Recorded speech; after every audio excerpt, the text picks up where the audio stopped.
Merci de nous rejoindre sur Espérance TV. Vous suivez le journal. Shalom à tous et à toutes et bienvenue.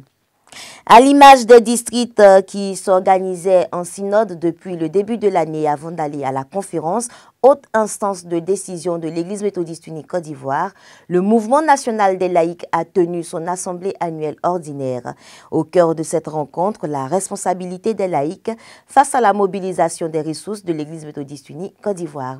C'était le samedi 2 mars 2024 au Temple Galilée du plateau d'Okuy. Emmanuel Abalé nous en dit plus dans cet élément. Il s'est tenu le samedi 2 mars 2024 au Temple Galilée du plateau d'Okuy, l'assemblée annuelle ordinaire des laïcs de l'Église méthodiste unie Côte d'Ivoire. Une assemblée qui a réuni des présidents des institutions de la conférence, présidents de structures, des présidents des laïcs et responsables financiers des districts de la conférence. L'essentiel des réflexions en commission a tourné autour de la responsabilité des laïcs face à la mobilisation des ressources financières de l'EMUCI. Et pour nous, ça a été une très belle rencontre, parce qu'elle nous a permis de voir nos difficultés, de voir nos faiblesses, de voir aussi nos forces et de nous orienter nous-mêmes, nous galvaniser pour que la recherche des ressources soit une réalité pour la vie de notre Église. Les laïcs étaient largement représentés parce qu'il y avait la majorité des districts.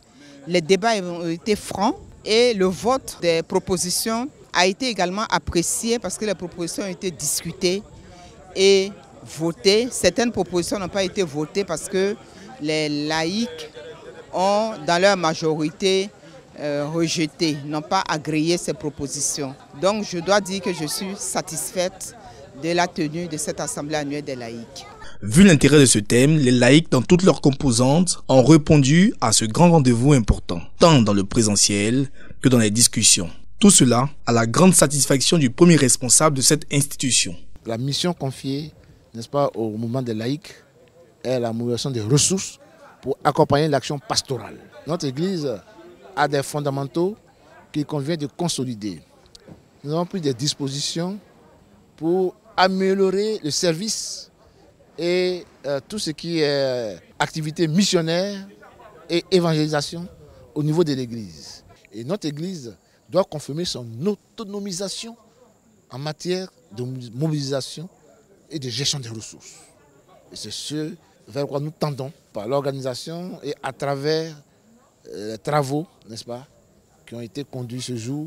Au terme de cette assemblée annuelle ordinaire, les responsables laïcs s'engagent résolument dans l'application effective des instructions de la haute hiérarchie de l'EMUCI. Rendez-vous est donc pris du 12 au 17 mars 2024 dans le district de Grand Bassam pour la conférence annuelle de l'Église méthodiste unie Côte d'Ivoire.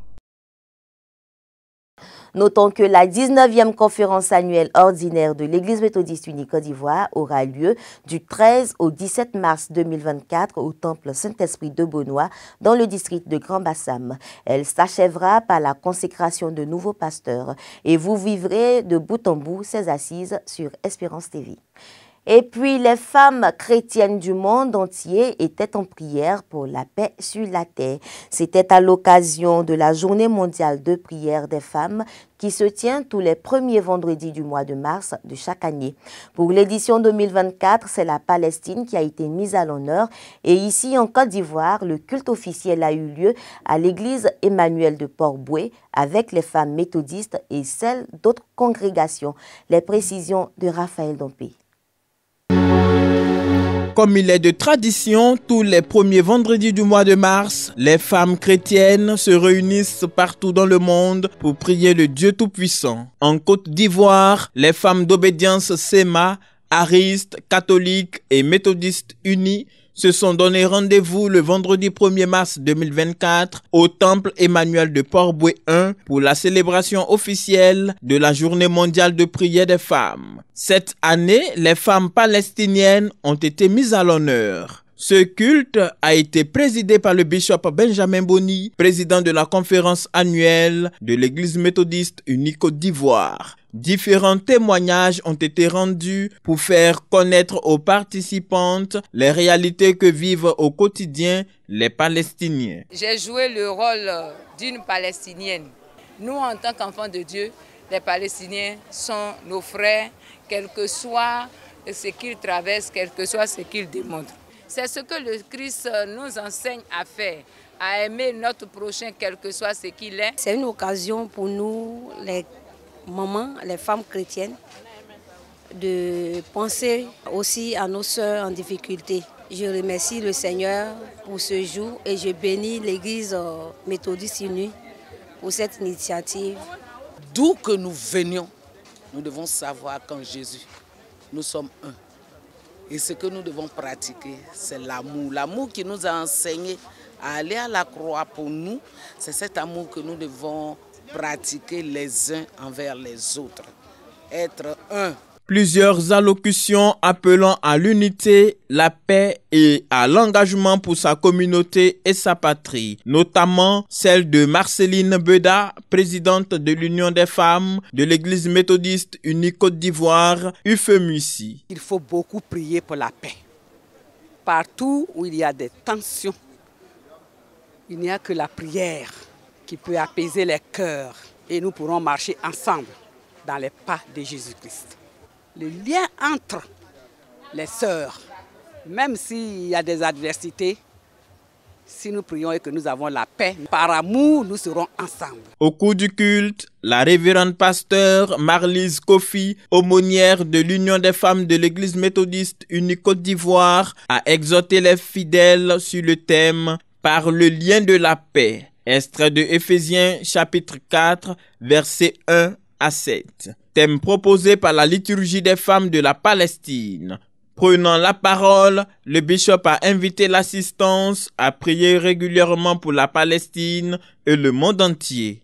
Le premier responsable de l'Église méthodiste a exhorté les femmes à s'engager dans la recherche de la paix durable par la prière. Vivre la paix, bien cela constitue un véritable impératif pour chacun et chacune de nous. Nous devons nous y atteler. Nous devons absolument continuer de prier. Continuer de prier. C'est là notre arme la plus forte. Tous ceux qui prennent des décisions au niveau mondial, qu'ils soient visités par le Seigneur, par l'Éternel, la source de la paix. Que le Seigneur bénisse toutes les nations en difficulté. La Journée mondiale de prière des femmes est un mouvement international créé depuis 1887 et qui a son siège à New York, aux États-Unis. Ce mouvement chrétien, présent dans plus de 170 pays membres, a pour devise s'informer, prier et agir. Rendons-nous au Guatemala où la Bible est utilisée comme support de cours dans des écoles publiques. Dans ce pays où règne la corruption et la criminalité, la Bible est perçue comme un vecteur d'espoir par les responsables d'une école publique de Misco. Initié par la Société biblique anglaise, le programme Open the Book permet aux jeunes guatémaltèques d'apprendre à lire et à écrire. De plus, introduite dans les écoles publiques du pays par une cinquantaine d'employés et plus de 1000 bénévoles, la lecture de la Bible constitue également une véritable contre-culture à la culture des gangs. Retour sur le continent africain.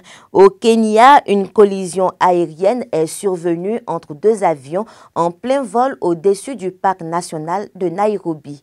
Le plus petit s'est écrasé dans le parc et a fait 2 morts. Le plus gros avion, un Dash 8, avait 44 personnes à bord, dont 5 membres d'équipage.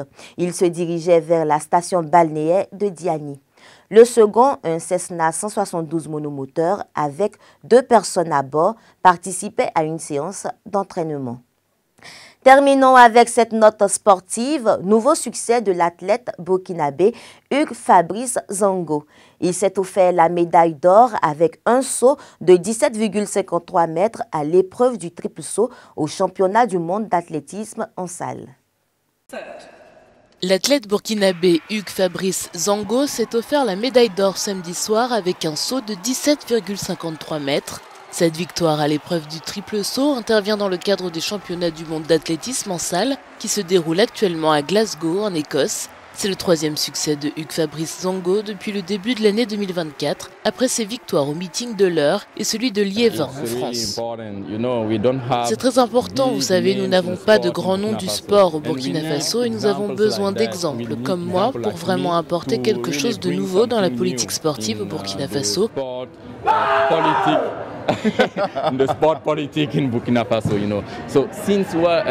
Depuis 2019, lorsque j'ai commencé à gagner des médailles sur la scène internationale, le ministère des Sports a commencé à parrainer de jeunes athlètes. Il commence à faire des choses pour nous. Et Hugues Fabrice Zongo est bel et bien une source d'inspiration pour les jeunes burkinabés qui le regardent. Déjà sacré champion du monde de triple saut en plein air en Hongrie en 2023, le docteur en génie électrique espère bien offrir au Burkina Faso sa première médaille d'or olympique lors des Jeux qui se tiendront à Paris en juillet prochain. Voici qui met un terme à ce journal. Merci de l'avoir suivi. Je vous donne rendez-vous vendredi pour une nouvelle édition. Excellente suite de programmes sur Espérance TV.